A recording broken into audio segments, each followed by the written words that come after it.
Simmons Bank got its start back in 1903. That's 114 years ago right here in Pine Bluff. 175 ATM and branch locations now in Arkansas, Kansas, Missouri, and Tennessee. Certainly things have changed since those early days and humble beginnings. George Makris, you became CEO in January of 2014, and since then I know you have been busy. And I want to tell you, I am delighted to have you share some details concerning Simmons Corporation and the blessing that it has been to this community. Let me ask you, George, give us an overview, if you will, of the growth and the expansion of Simmons and how that benefits our community. Gary, first of all, thank you very much for coming to see me this morning. This is a great opportunity.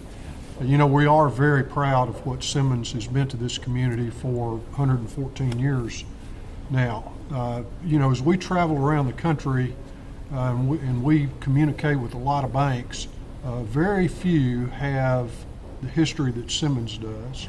Very few still have the name of the founder of the organization associated with it. We have some very unique characteristics that make us very proud as we represent Arkansas. As you probably know, Arkansas is gaining a lot of ground in the banking world. We have 3 publicly traded institutions who are really high performers nationally.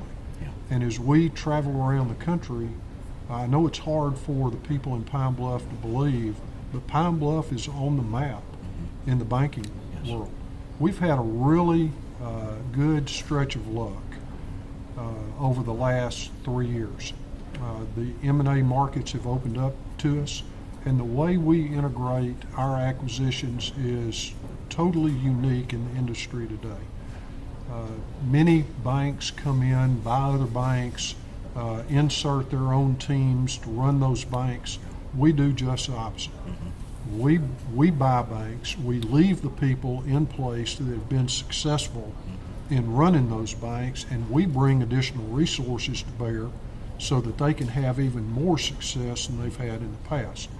Right now, some of the issues that are causing banks to consider joining the Simmons team are the regulation that is just unbearable on small banks. It has taken the focus off of taking care of the customer and on to consumer compliance. And in many cases, the answer to those regulations is to quit supplying capital in the community. Well, we can't do that as a community bank. And the other is the artificial interest rate environment that we've operated in for a period of time.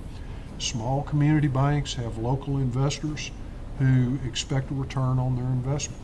Well, profitability in banks has provided a return to shareholders and provided the capital for growth. Well, because of the compressed interest rate environment, banks can no longer do both, the small community banks. So it has created an opportunity for us to bring folks into our community banking network, and it's been very successful.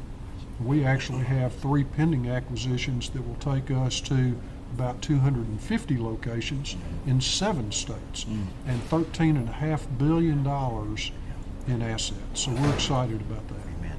Yeah. Listen, George, I consider Simmons to be one of the best things happening in our city. In your view, concerning our local economy, what do you see in the future, particularly as it relates to this Go Forward Pine Bluff initiative? Well, Gary, Simmons is the only publicly traded company headquartered in Pine Bluff. It's hard for a lot of people to understand that our goals are driven by our return of value to our shareholders. We have obligations in a lot of places besides Pine Bluff, but I can promise you this, that Pine Bluff is still our focus. It is why we created the Simmons First Foundation in 2014. We funded the foundation with well over $1 million of contributions thus far.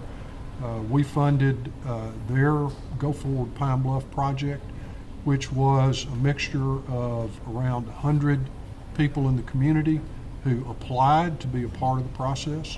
It took them a year to come up with 27 key points that we believe will really push this community forward. Now, there are some tough decisions that are going to have to be made as a result of that, but I think we all recognize that we have some challenges here, particularly from a movement, if you will, in regions of the community. So Pine Bluff, downtown Pine Bluff, used to be a really thriving business sector. Well, it's not that today. So trying to decide what downtown Pine Bluff needs to be going forward has taken some creative thinking. And I think there's some really excellent ideas that will come out of Go Forward Pine Bluff. Downtowns are the heart of small communities, as you know. Ours needs renovation and repurposing. So there are a lot of good ideas that came out of Go Forward Pine Bluff that we're excited about. As you well know, because you have a very successful private school here in Pine Bluff, which supports the community extremely well. Our public schools have been under fire in the last several years. Education is a big part of Go Forward Pine Bluff. If we can maintain our focus on what's in the best interest of the students, then we will be successful in turning around the education in Pine Bluff.